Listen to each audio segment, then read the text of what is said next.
When we're building a brand that is recognized and has impact, consistency matters, right?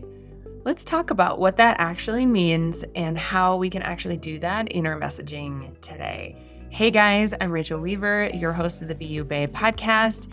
And if you haven't subscribed and aren't getting updates, I would love for you to subscribe and join me in this journey of building your business and creating a message that feels really aligned to you and attracts your ideal clients.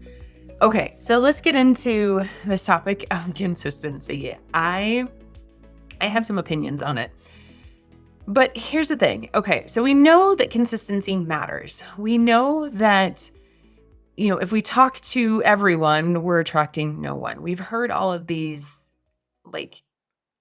phrases in the past, right? And I do believe that consistency does matter, but it's not consistency in that you have to post every single day or multiple times a day or anything like that. I am a manifesting generator.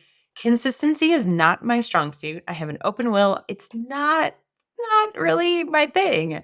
It takes a lot of work. I have found ways to be more consistent, but it is not in the way that it has always been taught for generations and even into recent times of just, sit down and write or just post every single day, all of that. I think that actually adds to the noise that's in the world.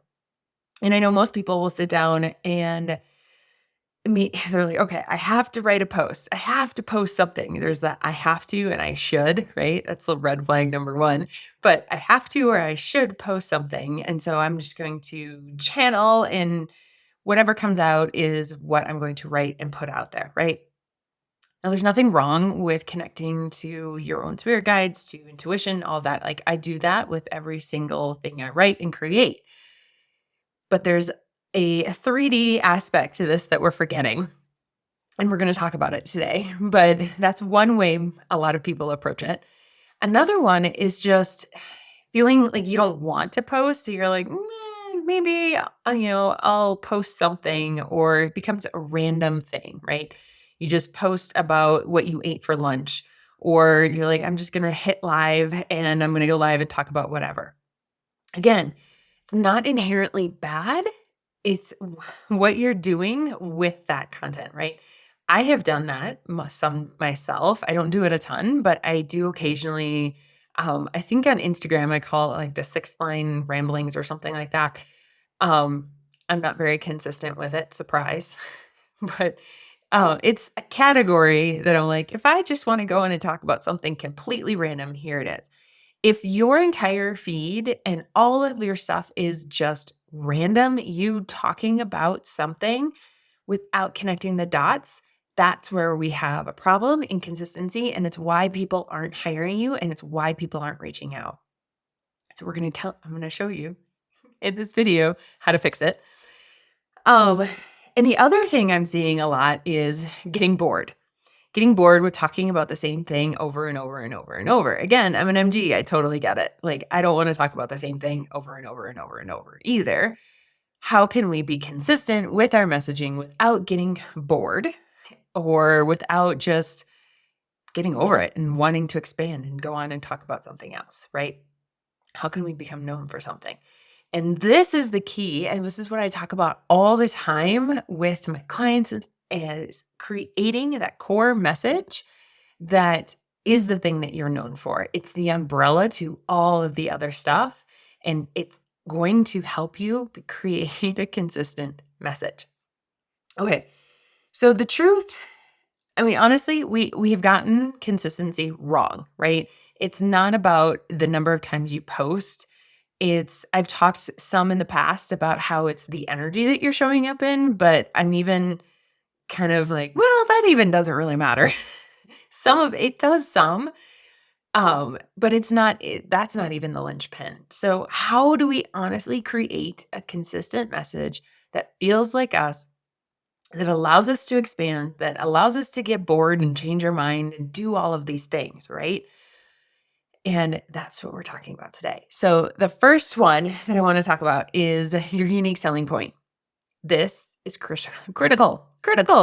You have to know what your unique selling point is, your USP, and it goes back to your human design type. I categorize these for your human design type because it's how your energy works. It's simple. It takes the guesswork out of like why does someone hire me? It takes the guesswork out of all of that. Your unique selling point is what you are known for, and it's the umbrella that creates consistency for you. When everything is tied back to your unique selling point, it takes the guesswork out of consistency, and it also anytime you have a random thing, you can automatically tie it back to your unique selling point, and people automatically know why you're talking about that. It's not random anymore, right? It makes sense. So I'll quickly go through those 5. I have tons of content out there about these. So I think you can search my YouTube, go into the Facebook group. Like I talk about this all the time. But the 5 are, if you're a manifester, it's about your vision and your train stations to your vision. Where are you taking people? If you are a generator, it's your repeatable, honed process. What are you a freaking master at? And if you're on your way, that's okay too. It doesn't have to be perfect yet.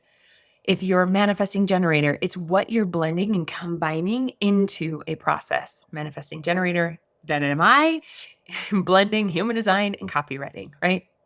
Into my process. If you're a projector, it's the system that you are mastering, whether it's your system that you created or another system that you just love so much and are a freaking so good at and an expert at, right? If you're a reflector, it's the community that you're building around how you want to share your wisdom and insight. Those are the unique selling points in a nutshell for each of the human design types. You want to understand what yours is, and everything gets tied back to that. It's really, really simple. So simple that I think most of us try to overcomplicate it. It's not. It's really that simple. Like the fact that I'm known for human design and copywriting, like that's it. That's all you have to know about me. And you know what I do. I can change, honestly, I could change my ideal client if I wanted to. I just personally really love working with spiritual entrepreneurs. I can change my offer, and I have, right? I can have digital products. I can have done for you products. I can have coaching. I can have like so many different things underneath that umbrella, depending on what I am feeling called and led to offer and what feels exciting and light and works with my schedule and my energy in this moment. So don't overcomplicate it. The second thing is understanding that there are different types of content. So I think we, again, overcomplicate social media and all of the different ways of getting our message out there. Honestly, it's just ways of being visible, right? It's making yourself visible to new people, to new audiences, as well as the ones that you are already in your sphere and you get to nurture them, right? So all these different types of content, whether it be emails, Instagram stories, reels, carousels, static posts, podcasts, YouTube, like all of these are just different types of content. You can take a topic and create a piece of content for all of those different types, right? And honestly, it makes creating content so much easier because I could take this podcast, and I need to honestly be better at this. Take this podcast, I'm putting it on YouTube. I could create little snippets of it, make reels. I could make carousels out of it. I could do audiograms, which I do audiograms. But I could create like weeks worth of content off of this one podcast episode. And so I want you to think about, okay, here's the topic that I want to talk about. Now, how do I want to present this information? Does it make sense in a reel? Does it make sense in a carousel? What actually feels like easy for me to create as well as fun? Make sure that you actually have fun. I know so many people get like down the rabbit hole of Canva and hate it and spend hours and hours and hours in Canva. Don't do that. Just don't do it. Find a way to get your message out there that doesn't involve you going down a rabbit hole and burning hours of your life. It's not worth it. You can outsource it. Play with Canva another time when you're just learning and it's not about creating content. And I think that's a piece that people forget, is that they try to create content in something that they're not familiar with, and so it just feels hard, and then they think it's the content that's the problem, not the skill. It's just your skills that aren't quite up to speed with what you want to do yet, right? So improve the skill if you want to, if that feels like a authority-led decision, but don't get stuck in this, like, I can't create, or social media sucks because you don't understand the tool. It's fine if you don't understand the tool. Find someone that does, or learn the skill yourself, but don't confuse the two and think that because you can't do Canva, that you can't do social media. Something I've seen recently. So understand that there's lots of different types of content, and how could you create one topic and then lots of different content from that one topic idea, right? Make it easy. Make it leverageable. I'm so on board with leverage, which I'm going to talk about in like the bonus one. Okay.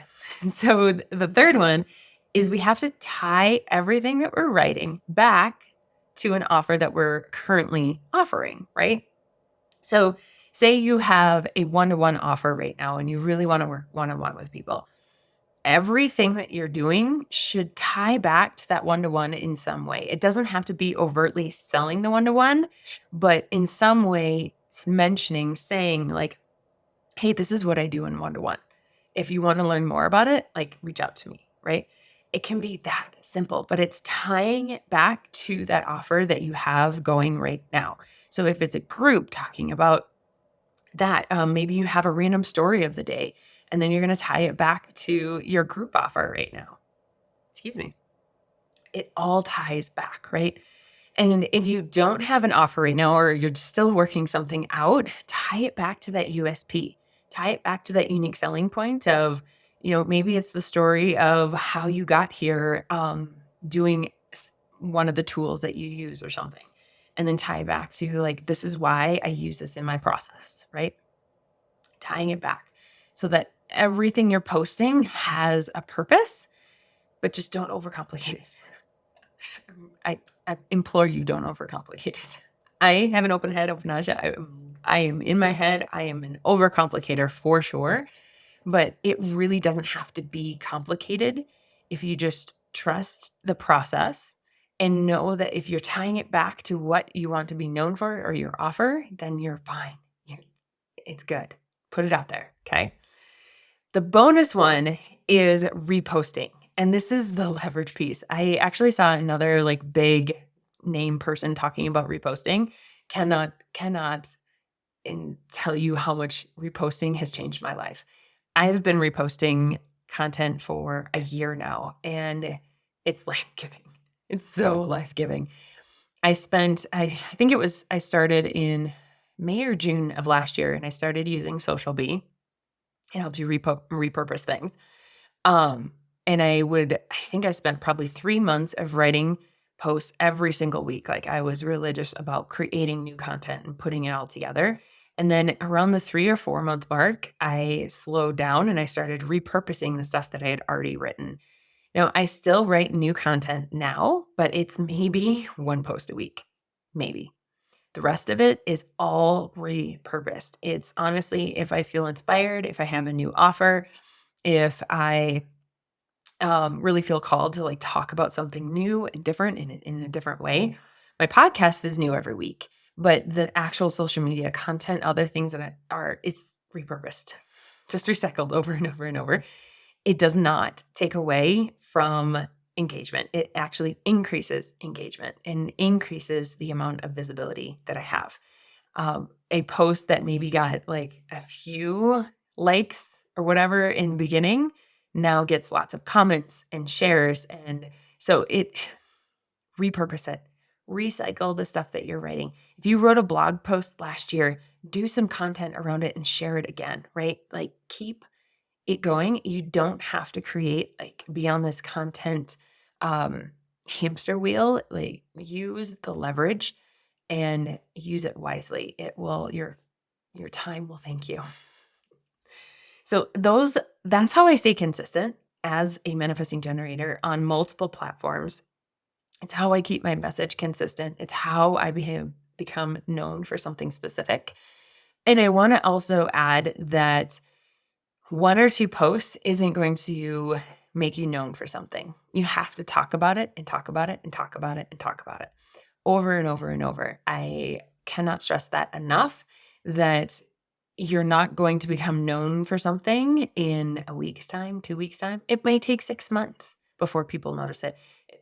There is a spectrum on how long it's going to take. It depends on you and your mindset and your energy and all of these different pieces. But if you stay consistent and continue talking about your unique selling point, why someone should hire you, the things that you're doing in the world, it will reach a tipping point and it will snowball down.